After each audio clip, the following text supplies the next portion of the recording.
The PS4 generation was something special.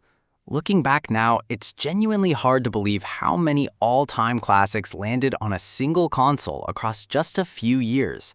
Games that defined careers, broke records, and set standards the industry is still chasing today. But here's the thing. With such a massive library, a lot of incredible titles got buried under the biggest releases. And whether you're a PS4 veteran who missed a few gems or someone who never owned one and is finally catching up, the PS4 library deserves your full attention right now. Because these games aren't just good for their time, they're flat out some of the greatest experiences in gaming history, full stop. Today, we're counting down 20 must-play PS4 games you genuinely cannot afford to miss. Titles that belong on every gamer's playlist regardless of what console you're on. Let's get into it. Rockstar made a 60-hour story about the end of the Wild West and somehow made every one of those hours feel meaningful. You play as Arthur Morgan, an outlaw riding with the Van der Linde gang as the world closes in around them. What makes Red Dead Redemption 2 special isn't the shootouts or the open world. It's the little things. The way Arthur writes in his journal.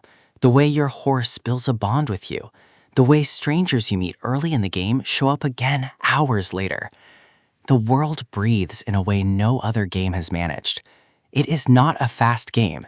It's a slow, deliberate, gorgeous piece of work that rewards patience with one of the most emotional endings in gaming history.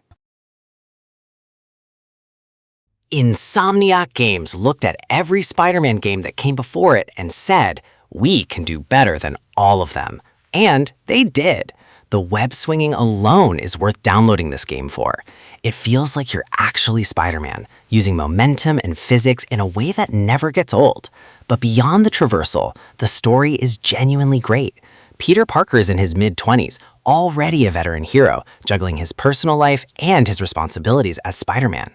The villain brilliantly. The city of New York is gorgeous and packed with things to do. And the final act? It goes places you won't see coming. This game redefined superhero games. This is the one. If someone asked me to name the single greatest PS4 game, I'd probably say this. The original God of War was all rage and mythology, but the 2018 reboot did something no one expected. It made Kratos human. Now he has a son, Atreus, and the entire game is a road trip through Norse mythology that doubles as a story about grief, anger, and becoming a father. The combat with the Leviathan axe feels incredible. You can throw it, freeze enemies, call it back like Thor's hammer. The whole thing is shot in one continuous camera take with no cuts, no load screens you'd notice. It's an absolute technical and emotional masterpiece. Santa Monica Studio changed what games can be. Imagine waking up in a post-apocalyptic world where robotic dinosaurs have taken over the Earth and humans have basically gone back to tribal living. That's the world of Horizon Zero Dawn. You play as Aloy, one of the most well-written protagonists in PlayStation history, trying to unravel the mystery of how the world ended up this way. And the mystery, I can't spoil it, but the answer is genuinely one of the best reveals in gaming. The combat against these machines is so creative. Study their patterns, strip off their armor parts, use their own weapons against them. Guerrilla Games built something special here, and it became one of the defining games of the PS4 generation. Persona 5 Royal is not just a great game, it is an experience. You're a high school student in Tokyo who secretly leads a group of teenagers with supernatural powers that go into people's subconscious and steal their hearts. And somehow, that sounds ridiculous, and yet it works perfectly. The art style is the most stylish thing in gaming. Menus, battle screens, music, everything oozes personality. But underneath all that flash is a deep JRPG with incredible turn-based combat, a fantastic cast of characters, and a story about corruption, power, and rebellion that hits hard. Royal added a whole new semester of content on top of an already 100+ hour game. Give this a weekend, you'll cancel everything else.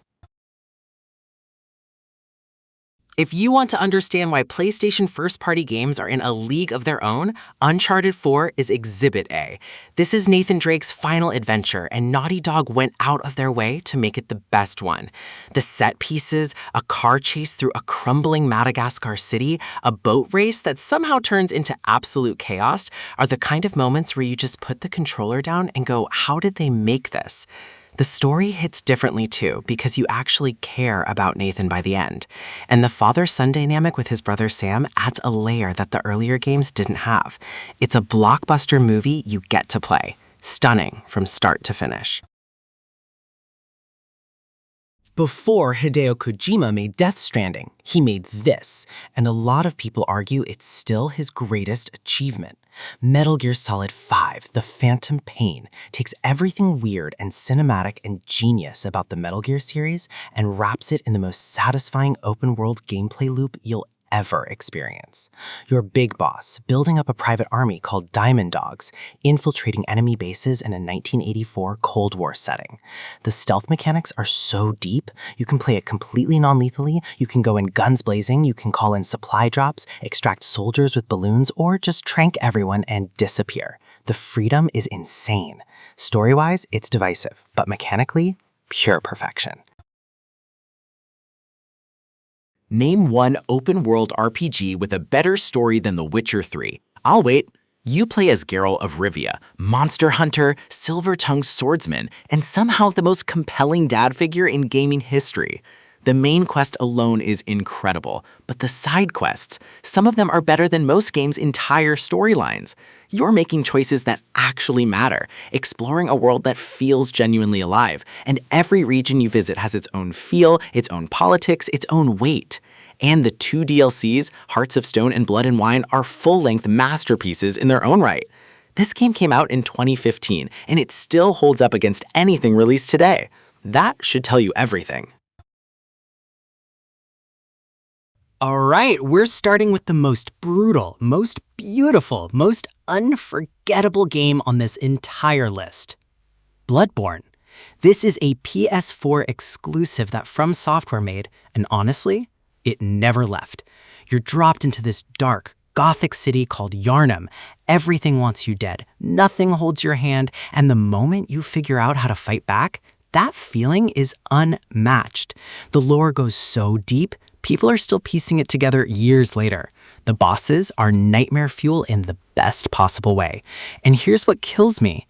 You still can't play this anywhere else. No PC port, no remaster, just raw, exclusive PS4 greatness. If you own a PS4 and you haven't touched Bloodborne, that is genuinely the biggest missed opportunity in gaming. Final Fantasy VII is one of the most sacred games in JRPG history. Square Enix could have played it completely safe with a faithful retelling.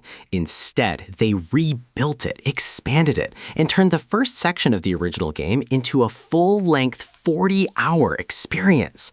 Cloud, Tifa, Aerith, Barret, the characters are more realized than ever, and the real-time combat blends action with strategy in a way that actually improves on the original.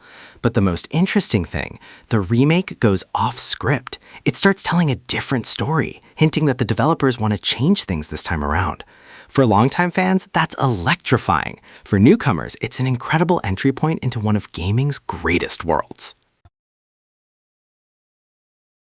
Sucker Punch gave us an open-world samurai game so beautiful it genuinely looks like a painting in motion. You're Jin Sakai, one of the last surviving samurai after the Mongol army invades Tsushima Island. The story is fundamentally about honor, what it means, what it costs, and when you have to abandon it to protect what you love. Combat is based on fast, fluid sword duels where reading your enemy's stance is everything. But the real star is the world itself. Windswept grass fields, cherry blossom forests, golden light at sunset. This is one of the most visually stunning games ever made on any platform. There's even a Kurosawa mode that turns it black and white with film grain, an absolute gem. Naughty Dog did something incredibly brave with this one. They made a sequel to one of the most beloved games ever, and instead of playing it safe, they challenged you. They made you uncomfortable. The Last of Us Part 2 is a story about the cycle of violence and what revenge actually costs you. It's not a fun game to play. It's harrowing, relentless, emotionally devastating, and that is exactly the point. The gameplay is the most refined stealth action on PS4, the world building is stunning, and Ellie's journey will stay with you long after the credits roll. Love it or hate it, nobody can deny that Naughty Dog swung for something extraordinary. This is a game that takes risks most studios wouldn't dare take. Here's one that's going to split the room. Death Stranding is Hideo Kojima's passion project, and it is like nothing else in gaming. You play as Sam Porter Bridges, a delivery man in a devastated future America, tasked with reconnecting a broken civilization one package at a time. Yes, the main gameplay loop is literally carrying stuff across mountains, but the way it builds tension, the rain that ages everything it touches, the invisible ghost-like creatures you can't fight, the terrifying silence is unlike any horror experience out there. And underneath the walking is a genuinely profound story about connection, loneliness, and human resilience. You won't love it in the first hour. Stick with it. It earns everything. From Software came back in 2019 with something completely different from Dark Souls and Bloodborne. No leveling your way through problems, no summoning friends for help, just you, a shinobi named Wolf, and the most unforgiving parry system ever designed. Sekiro demands perfection. You have to read every enemy attack, deflect at the exact right moment, and destroy their posture before they destroy yours. It sounds punishing, and it is, but the moment it clicks, the moment you're pairing a boss attack for attack like a dance, there's nothing else like it. This game won Game of the Year, and for good reason. It's a masterclass in combat design set in a breathtaking feudal Japan. Pure, undiluted skill check gaming. The original Resident Evil 2 from 1998 was a classic, but Capcom didn't just remaster it, they rebuilt it from the ground up. Over-the-shoulder camera, modern controls, and a tension level that is absolutely suffocating. You're stuck in Raccoon City Police Department, navigating through a zombie-infested nightmare as either Leon Kennedy or Claire Redfield. And then there's Mr. X, a massive, unstoppable monster that stalks you through the entire building. You hear his footsteps getting louder and your heart starts racing every single time. This is how you do a remake. Capcom took a beloved classic, respected everything fans loved about it, and made it terrifying for a new generation. One of the best horror games ever made.